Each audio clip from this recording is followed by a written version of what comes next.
Welcome back to another Oklahoma Venture Forum podcast. I'm your host, Lindsey Miller. I'm so lucky to be joined today with Matt Stansberry and Jerad Lovett from Banded Together podcast. Yeah, thanks. To be here. Yeah, welcome to our office. So, Thanks. who wants to start? Tell us about your business. Yeah, I'll kick us off. So I'll give you a little backstory on where this idea started. Kind of initially, was in Savannah, Georgia. For some reason, being out of town, maybe that's what kind of sparked this idea. But had an unhoused individual come up to me, ask for funds. I had no way to get him money. That happens all the time for all of us. But I walked around the downtown Savannah, Georgia, the rest of that night, just thinking this is something that's solvable. Like, we have the tech, we have the software, we have the hardware, we have people that can do it. So started asking around and trying to validate, is this worth pursuing? There's some similar concepts that have done some things out there, but there's currently nothing in Oklahoma City like this. And the most similar thing did a beta test here, and it was very successful. And then they didn't set up and stay. And so after talking to some people in the space, they encouraged us to get going. So basically what we do is we have a tech solution. It's a one-to-one giving platform. So you can have a band that actually registers to the app, or you can just have the app itself, and you can give to people that have needs, whether it's furniture for their apartment, whether it's to buy a magazine that they're selling, whatever it is. And the great thing about it keeps the nonprofits in the loop. So it becomes a fundraising tool for the nonprofits. They're the ones administering those needs to these individuals, which is really exciting. I love that. And through a band, like Banded Together. Yeah. I'm getting that. Yeah. And that way somebody doesn't have to keep the cell phone, which can also be really costly. Right? Exactly. Yeah. So that's kind of the hardware. If you've ever, for people that have been to Disney and they walk around, they can use it to spend. It kind of works the other way, where you can actually put money on somebody's account, if you will. But again, it's administered by nonprofits. So you're not just giving somebody money for them to go spend. You're actually meeting a need that the nonprofit agreed, hey, this is something that's furniture for an apartment, clothes for a job interview, whatever those things are. Yeah. Oh, that's such a novel idea. I love this. And so how did you two come together in this partnership? Oh, well, we've known each other, since middle school, maybe. Kind of ran in the same scenes, never really started working together till like maybe 7 or 8 years ago. We were in a big CEO group together. Matt was running a company, I was running a company, and that's where we got to know each other better. And then realized that we both like business and we could collaborate on stuff. And then a few years ago, I stopped working at that company. I started doing more consulting stuff. And so Matt brought this idea. He was like, hey, can you help me flush this out a little bit? I was like, yeah, sure. Let's do it. So I sat down, just asked the question, pulled it all together. I was more like the integrator type person at that time, while Matt was being the visionary. And so I was trying to get it organized and put like a business plan around it. And so I did that, and I gave it to Matt and said, here you go. Good idea. Good luck, man. And how many startups know from day one they're going to run EOS or something, right? Like, you're using some really awesome concepts that take entrepreneurs years to learn and grapple with. Yeah. But you're starting day one with some of this, which I think is admirable. Well, we've been through it. So we put some of those years in, I think's the deal. Yeah. Yeah. We're aged. How about that? I understand. We've got the experience. We've both done it individually, and we've helped other companies do it quite a bit too. So because of that, we kind of know which levers to pull and when to pull them, kind of walk down the road that way. Yeah. Yeah. And then these nonprofits that you kind of worked with in the beta program, you talked about some of the successes that you had here. So that was another program that's not ours that was doing the beta see. that had some similar concepts and things. And so, I don't want to speak on their behalf. But yeah, we have partners and advisors that are in that space. And they were like, we had something like this before. We really liked it. Here's yes. And here's ways to improve it, different things like that. So, and we're doing a little different in that regard. Like, it's not, for panhandling. It really is for, somebody that would be in a curbside program or a city care. And so, we've talked with, Adam Luck's an advisor, for instance, in the space, and he's been very, very instrumental in helping shape some of these early ideas to help go, hey, this. And, people like that have been really, really awesome to have on the team. Absolutely. I do think the the unhoused population is something that a lot of people are talking about. Mm-hmm. And it's, I think, becoming more not so invisible, I think, Right. Yes, in the last several exactly. years. And Yeah. so coming forward with solutions, I think. Totally. Yeah. And the cool thing about this is it's not just meeting those needs. That's kind of like the entry point because it makes sense because everybody can participate. Like you can come in and help. But what gets exciting is the ability to send somebody encouragement or to send them, if you're a faith-based person, send them scriptural or send them prayers. That's important to us that's baked into it. Yes. And so what we're really doing is actually creating genuine, real community. When you talk to the homeless population, like 1 in 5 will say, I don't have a friend. And so have anybody in their life. And so for us that don't have, that aren't the least of these, like we're here because we connected on through email or we connect through our phones or social media. You look at this population that we have no connection point to. That's interesting. And then you add on top of that where the future of giving is going. You look at Gen Z and they're giving more frequently and half of them have already given directly to somebody. So not just institutional givers, they give to people individually for their causes.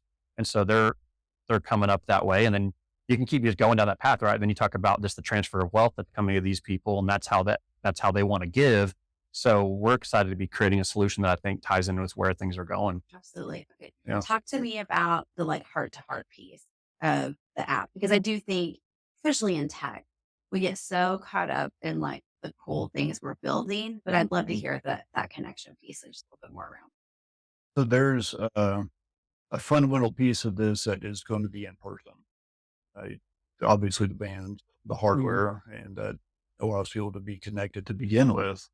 Obviously, we can keep up with people on the app, on the site, on the software, but we're going to have headquarters like downtown, close to the community that needs the help the most, and they can come in, they can get help, we can service them, we get them all set up for the program, give them the band, get them signed up into the system, tell their story so people understand where they came from, what they're trying to get, what they've been going through, where they're trying to get in their life, and kind of rally around them to help them get there.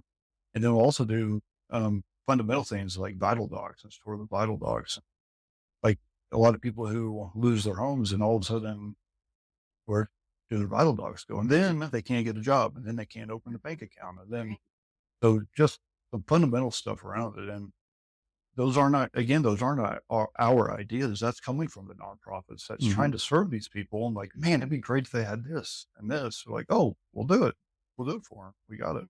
Like, I've already built this so much. Like, it doesn't take that much more to add this other piece of IDs and built centers. Right. And then talking to other nonprofits, this, once it gets started for the unhoused population, then we can get to the point where like, oh, well, we can do this for people coming out of prison that they're like, hey, you made parole. Congratulations. Good luck. Yeah. Right. What? Like you need to surround these people with community to help them be successful.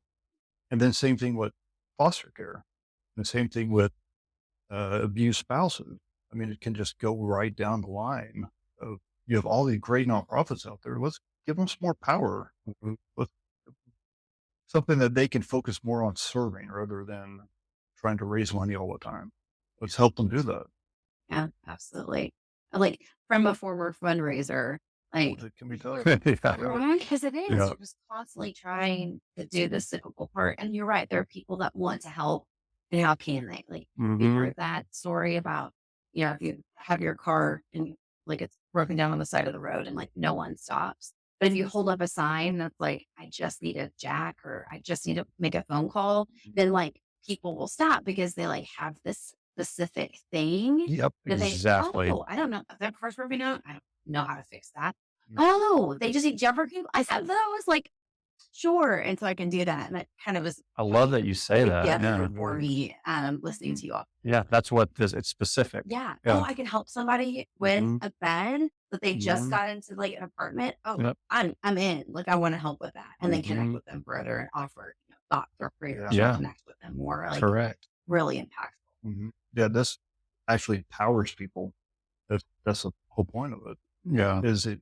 There's so many people in the community that want to help. They just don't know what to do or where to go, and they're just hope they can get to an institution and it gets to where it's supposed to go. The right place. That's all they can really do right now. Right. And then as users, you can share your story too, right? So it's not just, we don't really want to envision this as being like everything feels top down, right? Like we have and you have not, and we're going to, that there's an element of passing on some Yeah. things, but also it's like we're in a community together. Like that's true that there's some things that maybe you don't have that I do, Right. but as humans, we're at the same level. And so us sharing our stories as users too, because everybody's got a story, we think is really important. 100%. I had a hard time once and someone helped me and now I'm getting to Exactly. pass it forward. Exactly. easily. Or Yeah. I could have been this close to be just like this person. Like I had the same story and Mhm. someone pulled me out of it. This person didn't have somebody to pull them out. Right. So let's rally around them. Absolutely. Oh, you guys, I love this so much. So what's the Thank you. future of Banded Together? What does the next 6 months or a year look like? Not even 10 years. So just like what's your near future plan? Yeah, so we're currently raising funds, and our goal is within 6 months, kind of at the 6 month mark, to be up and running and ready to do our first kind of test market with it. Yeah, so We got some great partners. Like we've got our whole list ready to go. But people who consultants, advisors, outside vendors that we're working with, some of the best ones around because they want this to happen too. So it's pretty easy to find the best people because they want to be a part of something like this. So we've got that whole list going, ready to go. And so we just started talking about fundraising a few weeks ago. And so now we're talking to the right people, trying to get going. So you're early on the fundraising route, which is good. Yeah, It's we are. exciting for you. yeah, And you know what? Everyone has always told me in these conversations, it's like you're going to get 100 no's, but it's okay. And just like the ones that keep going are the ones that like get the right yeah. I've been there. yeah. Yeah. And that's what we're looking for, is the right yes that understands the heart of what we're trying to do, also the outcomes. And our hope is that this becomes a sustainable product that doesn't require continued fusion of cash. But yeah, we're excited to get it started. Yeah, absolutely. So you're pitching officially at OVF luncheon on September 11th. Yes. Do you have any other like big things on the horizon where people can come and watch you speak out? I don't think so. Most of it's currently behind the scenes. Okay. Some pitches that are more private, things like that. But I don't know if there's anything you can think of that's public. Not anything big in public. No. Yeah. We really are meeting people one at a time. Like, oh, you need to talk to this person, this person. And that's kind of how the Oklahoma community works. I've been to fundraising other places around the country, and it's like Oklahoma is, I don't know, it just seems a lot more relation. Yeah. Right. And it seems like everybody's one or maybe two people away. It's not Yeah. even the rule of three around here. It's like everybody is right there. And so you just get out there and just start talking to people, tell them what you're doing, and have coffee and lunch and breakfast. And just keep on going. Yeah. Absolutely. I heard someone recently, I think it might have been Kristen from The Verge, but she said Oklahoma is like a 2 cup of coffee state. Or like you're just 2 cups of coffee away from basically anything I like that you word. want to talk to. That's completely true. I heard that. I was like, oh, Yeah. steal that, which I did, but obviously attributed to her. You did. And she's great. Right? Because it's very just relational, just like when people start talking about it. And I think we also just really want to help each other Yeah. too. Absolutely. And so that kind of, I think, plays into it. Okay. So if you all were going to give advice to another entrepreneur or business owner, what would it Well, that's a great piece of advice right there. be? 2 cups of coffee. Like seriously, you get your whole concept down to where you can just explain it as elevator pitch, but explain it over a cup of coffee and be able to just talk conversationally, then keep at it over and over and over. You said it all right in the last 5 minutes. Take 100 no's, be able to give your pitch over and over, ask for somebody else that can help. You're talking to somebody who's having coffee with you. They're like, hey, this is a cool idea. Like, oh, well, tell me some more people I can meet. Hook me up with them. I had coffee with a guy this morning I've known for a long time. And as we were sitting there, he was texting other people on a group text with me that I didn't know. It's like, hey, you need to meet Jerad. You need to listen to what he's working on. And I had 3 more sets of coffee set up this morning. Productive meeting, like on a random Wednesday. Yeah. So I just plug it in my phone on the calendar and go meet more people. Matt, what Yeah. about you? Any advice you'd give to I somebody? think it's landing on the right idea, like the right thing. Not every idea we have is the right one. And I think sometimes it's easy to be like, that's a cool idea. Just put all this energy behind it when it really wasn't meant for us. I think about that for myself in the past, and I see that with others. We can get kind of, I think, just taking the time to make sure this is going to what we're going to put our energy behind, because eventually that could be your full time day gig. And so, it's a serious kind of proposition when you think about starting something new. So I think the right idea, and it's interesting because you can hear a lot of people say, no, that's not a good idea. And it still might be the right idea. And you can hear a lot of people that say no, and they may be right. So I think having some discernment's really tricky too. And like, when do you really go with your gut, and when do you go, okay, I need to have some wisdom here and just listen to that feedback, and maybe it's not the right idea. Oh gosh, what a hard lesson. Like Mhm. discernment, but also conviction for like what you want to do. And like sometimes not battle against each other so hard. Yeah. Yeah. I don't maybe just age maturity and learning Yeah. some lessons, taking guesses, I guess. Yeah. Right? Okay. So how can anyone find you? So we have bandedtogether.co is the website. hmm Or their social media? Is there LinkedIn? Like where can people connect? So currently we've been behind the scenes. So there's that. I mean, LinkedIn, connecting most likely with myself or Jerad, is another good place to look us up on there and connect with us. But yeah, that's it currently. But we will have social media and things rolling out soon. And we do have a video on YouTube. So We just kind of started mhm. pulling that stuff together. Yeah. Everything before that had been more conversational. I love it. Well, thank you so much for joining me today. Thank you. And Yeah, so it's for fun. everyone listening and watching, both of these gentlemen are going to be at our luncheon on September 11th, and they'll be pitching Banded Together. So I hope that you join us there. And yeah, follow along with their story. Go watch their video on YouTube, and we'll see you September 11th.